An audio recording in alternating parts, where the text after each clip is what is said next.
Okay, we're back. We're doing the demonstration of internal and external rotation of the arm at the level of the shoulder. I should bring to your attention that you can see that the angle of the wrist and forearm with respect to the upper arm is 40 degrees. And in most books where they want to talk about internal and external rotation of the arm at the level of the shoulder, they have the elbow flexed to a 90 degrees. So we have flexed this elbow to bring the angle of the forearm to the upper arm to be 90 degrees. And we are looking at the parts of the robot that allow us to do flexion, that allow us to do internal and external rotation of the arm.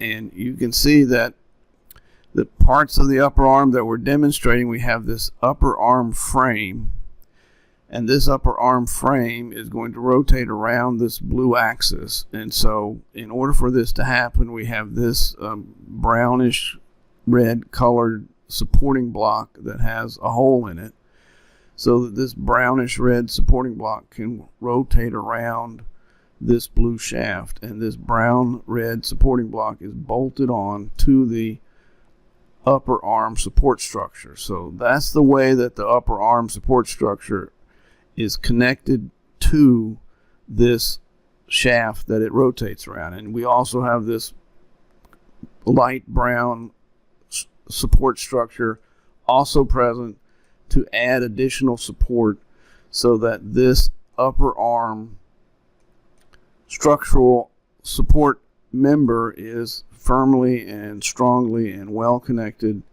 to this shaft that it rotates around. Now, again, this particular robot has been optimized so that it can be used to demonstrate internal and external rotation of the arm at the level of the shoulder. So we'll select this robot.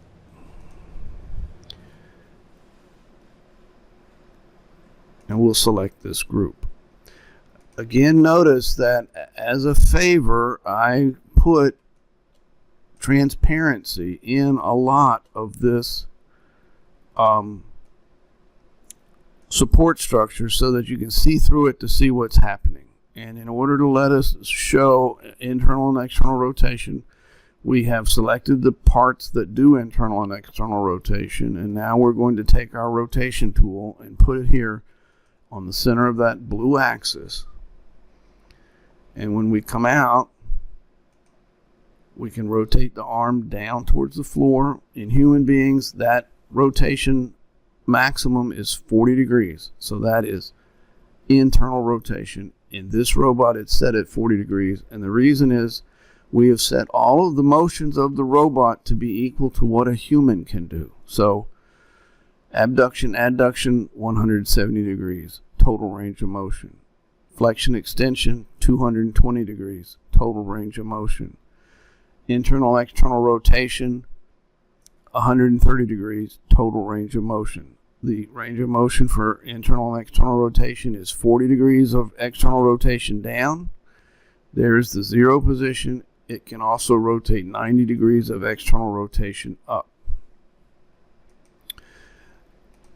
Now, frequently, internal and external rotation are demonstrated as though you were behind the person looking at the arm moving around. And so in order to do that with SketchUp, the first thing we have to do is go back around to a view that lets us place our rotation controller exactly where we want it to rotate around. And we want it to rotate around the center of that blue shaft. And then we get our little globe that lets us change where we're looking.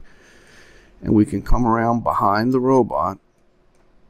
And we're sort of looking over the left shoulder of the robot, which is a traditional way of demonstrating internal and external rotation. And we go back to our internal and external rotation controller.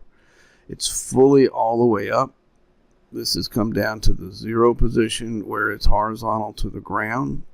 And we can go down a total of 40 degrees And fully down like that is 40 degrees of internal rotation.